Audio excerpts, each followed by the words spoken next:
Goeiedag liewe vriende, ek groet u in die wonderbare naam van ons koning Jesus Christus en vandag wil ek met u 'n gedagte deel, geen bewyse benodig nie. Ons lees in Markus 5 vers 35 tot 36. Terwyl hy nog spreek, kom daar mense van die owerste van die sinagoge se huis en sê, u dogter is dood.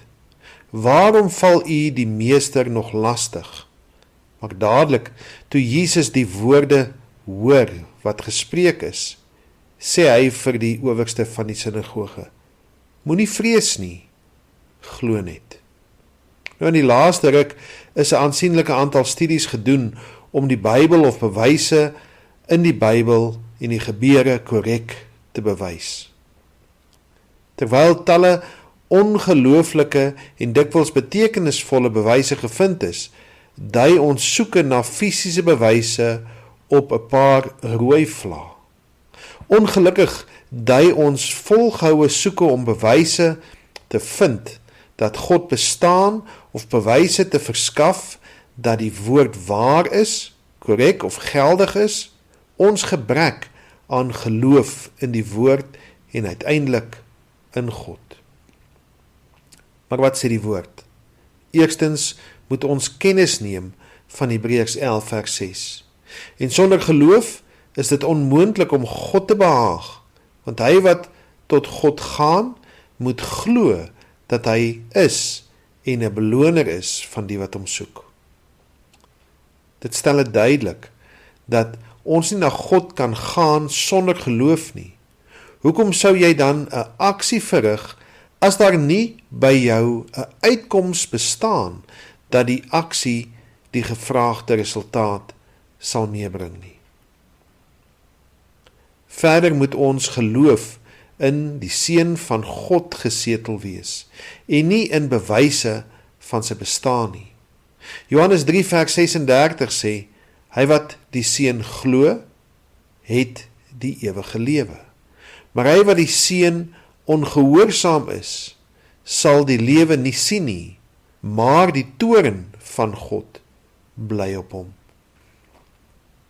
Dit is ook van uiterste belang om nie net te sê of te bely dat ons glo nie, maar ons belydenis moet beklemtoon dat ons geloof in Jesus Christus en die voltooide werk van die kruis is. Met ander woorde, dit kan nie net lippetaal wees nie. Dit blyk uit Romeine 10 vers 19. As jy met jou mond die Here Jesus bely en met jou hart glo dat God hom uit die dode opgewek het, sal jy gered word.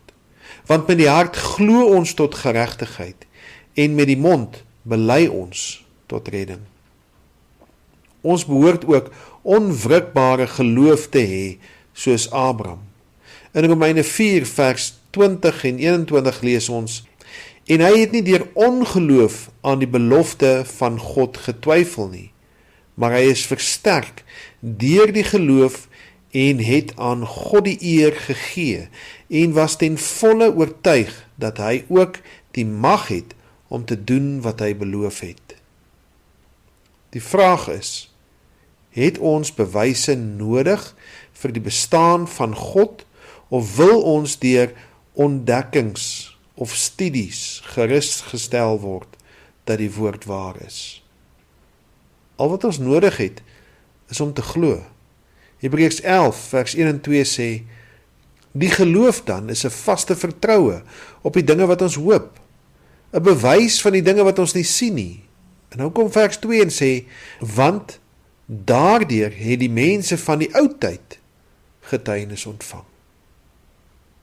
Ten slotte, laat ons sing, twyfel nie meer, vertrou die Heer, hy stel jou nooit teleur. Al is jou nood ook nog so groot, Jesus help seker deur. Sing as die sonskyn lag, sing deur die donker nag. Waar ons gaan, sit of staan, laat ons sing, sing, sing. Kom ons sluit die oë. Ons hemelse Vader, dankie dat ons deur geloof kan weet dat U waar is, dat daar niemand soos U is nie, en dat ons kan glo U is die waarmaker van U woord. Dankie vir die genade, dankie dat ons ook na die verlede kan kyk en kan sien hoe U ons telke male deurgedra het. En Here, help ons om vas te hou aan die wete dat U ons in die toekoms ook sal deurdra.